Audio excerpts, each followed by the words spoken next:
Express special में सबसे पहले बात करते हैं छिंदवाड़ा जिले के सौसर की, जहां पर सरकारी अस्पतालों में मरीजों को इलाज नहीं मिल पा रहा है।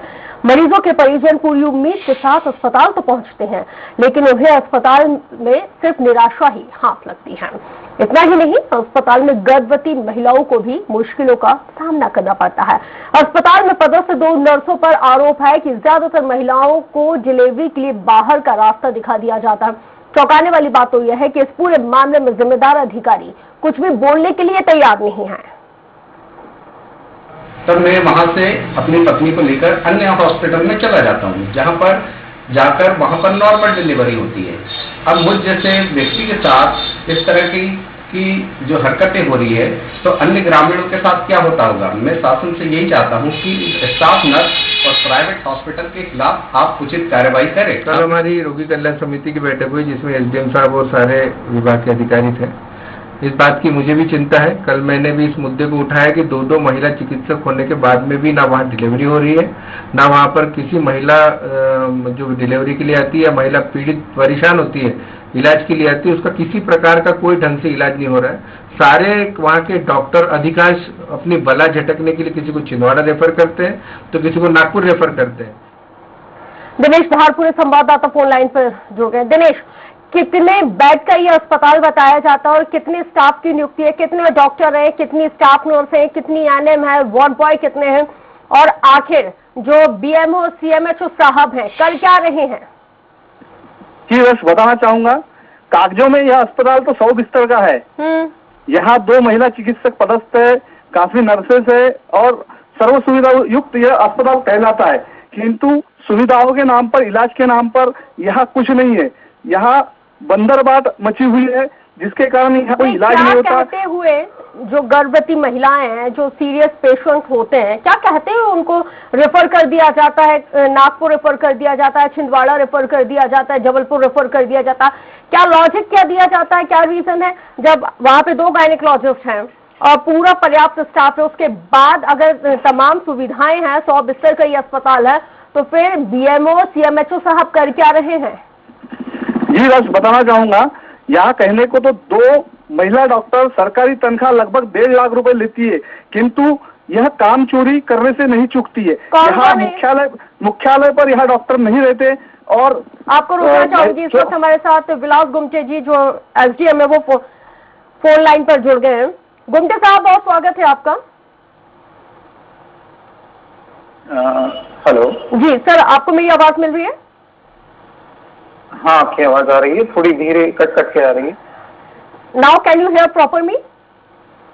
यस या ओके सर, आपके यहाँ सौसर के सरकारी अस्पताल के बारे में हम यहाँ पे बातचीत कर रहे हैं। श्रेयांश जी, यहाँ पे गायनेकोलॉजिस्ट हैं 2, स्टाफ नर्स है, 100 बेड का ये पूरा अस्पताल है, लेकिन फिर भी जितनी भी जो डिलीवरी के लिए जो केसेस जाते हैं उनको या छिंदवाड़ा रेफर कर दिया जाता है, या नागपुर रेफर कर दिया जाता है, या जबलपुर रेफर कर दिया जाता है। वजह क्या बताई जाती है?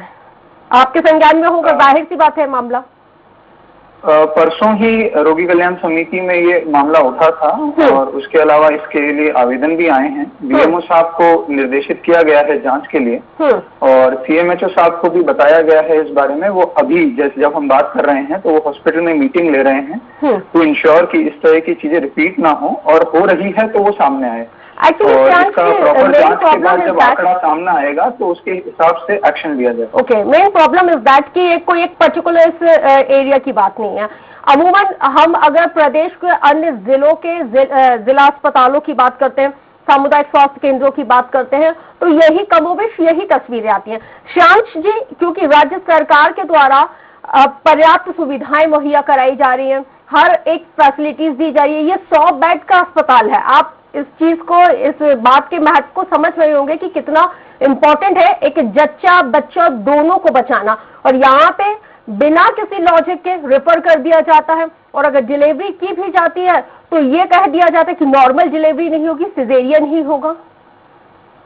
देखिए, आप जो बात कह रहे हैं वो बिना जांच की हुई बात है, वो अभी लोगों के कहने वाली बात है। मैंने जांच के लिए बीएमओ साहब को आदेश दिए हैं। जांच में जो भी चीज सामने आती है उसके हिसाब से आगे की चीज की जाएगी कि अगर 100 लोग आ रहे हैं तो उनमें से कितनों का रेफरल हो रहा है, किस कारण को बताकर रेफरल हो रहा है। जब पूरी बातें सामने आएगी तभी हम लेकिन बात कर मौजूदा पाएंगे। स्थिति में श्रेयांश जी, वहां पे अगर आपके मेडिकल स्टाफ की अगर बात करते हैं, 2 गायनेकोलॉजिस्ट महिला डॉक्टर वहां पे पदस्थ हैं, वो रहती नहीं है। एटलीस्ट एक इमरजेंसी में तो एक महिला डॉक्टर को होना ही चाहिए, वो रहती नहीं है। स्टाफ नर्स वहां पे है नहीं है, डिलीवरी वहां पे एएनएम के भरोसे चल रही है। Sir, how can that possible? मैं आपको वही कह रहा हूँ, आप जो ये बात कर रहे हैं इसके पीछे आपने वेरिफिकेशन नहीं किया हुआ है। सर, हम जांच करवा रहे हैं। ये आपको जब लग रहा है जांच कि होगी, वेरिफिकेशन तब नहीं चीजें किया सामने है। आएंगी। आप भी इस बात को सबसे पहले, मेरा सवाल सुनने के बाद आपने सबसे पहले इस बात को एक्सेप्ट किया कि इस तरह की शिकायतें आई हैं और सीएमएचओ साहब अभी हॉस्पिटल में वहां की शिकायतें आई हैं, कुछ उसकी जांच की जा रही है और किया जा रहा है। या लेट मी फिनिश, क्योंकि ये हुआ है, आपने कहा है और आपने इस बात को भी एक्सेप्ट किया है सर कि वहां पर अभी सीएमएचओ सर मीटिंग ले रहे हैं। सर देखिए, धुआं वहीं उठेगा, धुआं वहीं उठेगा श्रेयांश जी, धुआं वहीं उठेगा श्रेयांश जी जहां पर आग लगी होगी, चिंगारी होगी। बेवजह कोई आरोप नहीं लगाएगा, बेवजह कोई एलिगेशन नहीं लगाएगा। एक संवेदनशील पद पर बैठे हुए हैं, एक संवेदनशीलता ये होनी। जी, मैं आपको कह रहा हूँ कि हमें दोनों तरफ की बात सुननी पड़ेगी।